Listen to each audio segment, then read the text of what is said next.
All right, Iris. So this is something I want to talk to you about because it's something that I've actually thought about for a long time. In fact, I was in a conference, I think it was 2018, and it was about sustainability in the hospitality and tourism sector.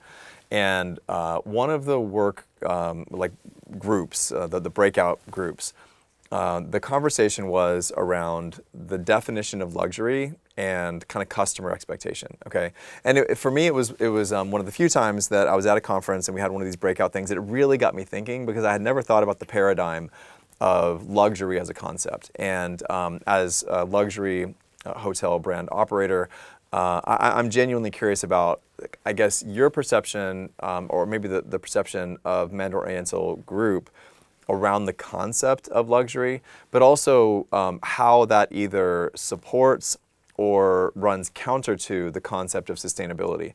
Because before, I think, and correct me if I'm wrong, for a lot of people that would maybe be able to afford luxury travel and luxury hospitality, they probably view luxury as stuff. Right, so high-end food, lots of amenities within the hotel, but including things like the bottled amenities and things, the liquid amenities, like you mentioned, in the room itself, in terms of the conditioners and things.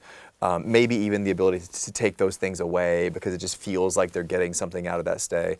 And so I'm just curious, how that has evolved, how you communicate that with your various stakeholders, especially your customers, and whether or not there is any kind of contradiction or friction between the concepts of luxury and sustainability. Oh, that's a great question. This is my overall view about where luxury, especially in hospitality, has gone. I think there has been, what you've said absolutely has been true, and I think there will still be guests that are motivated, by materiality, right? Like what I have in my hands, or physical goods, right? But for us, what we've observed is from our guests, but also prospective guests, experience and experiential luxury has come into prominence, right? So it's about connecting with emotions and having those lasting experiences, exceptional experiences. That's what makes luxury, right? And that's also for us an opportunity to become unique amongst our, everybody else in the space. Right? Do you have any examples of how would that manifest if I'm a traveler that's going to stay at a Mandarin Oriental property? In terms of experiences? Yeah, what does that mean really? It means being able to be part of something that's like a storytelling journey, right? Like if you come and stay at one of our properties in Marrakesh, right? Being able to go on an unforgettable experience exploring, I don't know, a Casbah, then coming back to our property, or maybe it is within our property, right? This is something that somebody's gonna say, wow, that stand out, right? That's not something I could easily experience anywhere else. And that was authentically Marrakesh, right? So I think that's where when you fold sustainability into it, they wouldn't be divorced as concepts. In fact, it's an opportunity when we aspire, right? And I do think luxury is an aspiration. With that aspiration, I think there's a great responsibility that comes with making sure that sustainability is at the forefront of that, right? And we genuinely believe that when we apply that to our model, right, which is luxury, hospitality, and experiences.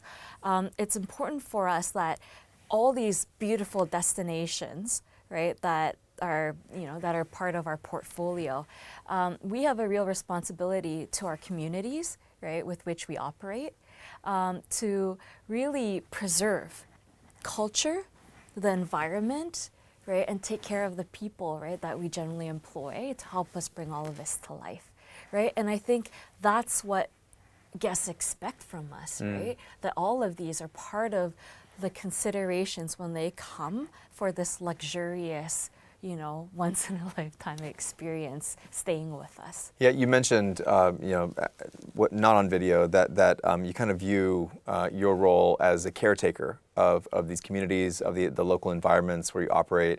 And again, I don't know if that translates into the way that you're your guests see themselves, or if that's maybe, I guess, cynically, like from a marketing standpoint. But again, it doesn't have to be cynical, because I think people are more conscious of these things when they're traveling. And so is this concept of caretaker, is it something that is discussed within the group or within the teams, or something that you, as director of sustainability, is that something that you share with people in these local teams? Because I mean, again, frankly, at the end of the day, if they're cleaning a room, if they're cooking, these are long, challenging jobs. I worked as a food prep chef. I've spent time. I was a janitor, right? Right. People may be surprised to learn that I've had that, not in hospitality specifically, but in a university cafeteria, standing there cooking and cutting vegetables for like 8-10 hours a day, 4 or 5 days a week. That's really challenging. It is. And with soap cycling and speaking with some of the hospitality workers, especially the housekeeping staff, even just asking them to do one additional thing was quite a big ask from their perspective, because they're like, look, we've got like this entire list of things, and I've got to do 16 rooms or whatever it might be. And so I'm just curious, like how you have these conversations about caretaking and really connecting it to the real world, while simultaneously running a smooth business and keeping everyone kind of like happy. Such a great question.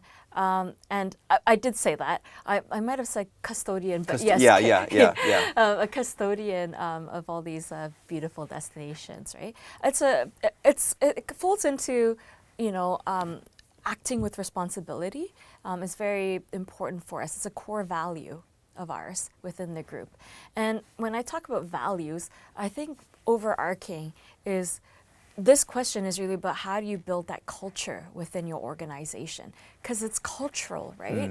You can't just hire someone and expect this to be innate, although a lot of times it is, or we can build upon it, right? I do think that you want to also foster this culturally within the organization, and it's a responsibility of ours as an employer to make sure we spend the time to set expectations, but also share about opportunities of how you can deliver that impact. Yeah. Right? And that's from examples of recognition, celebrating successes, sharing of best practices across the group, but also obviously within your own property.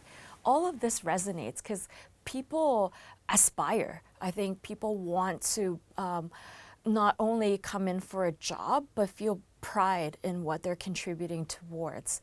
I genuinely see that. And it's very much part of when we, as we grow and as we try to look for more, like-minded people to join us, right? It is important to them that the company that they work for, right, represents something that they believe is meaningful, genuinely cares, right, and takes care of people and their environment and the communities. And when that is philosophically true, I think that just naturally flows out, right, as part of the experience when people come and stay with us. Yeah. That's hospitality, right? And I always remind myself, because yes, we're a company, but let's not forget that we belong, and if we genuinely believe that we're delivering hospitality, then that's how we need to govern ourselves, right? Yeah. And then that should hopefully naturally come out as the way we treat the people, our colleagues, right, and everybody around, and when we welcome our guests. Yeah, the idea of culture and culture building is something that a number of the guests for this course have discussed, and really drawing it back to that culture is built when you have a true sense of purpose, and that sense of purpose is revisited and communicated. And one thing that I think is traditionally true of the hospitality sector is they do a wonderful job of training, and as a result of that, culture building and really having people have a sense of who they are in terms of like how they're connected to that group, and like you said, pride in working there. As a result of that, I've also noticed, at least in the partners that we worked with, including the Mandarin Oriental group, they also often tend to do a very good job of serving in their local communities beyond the walls of your properties. Again, whether that's supporting local workers and what they're doing, but also in terms of like service, et cetera. I know we're going to talk a little bit more about the kind of the social aspect of ESG later.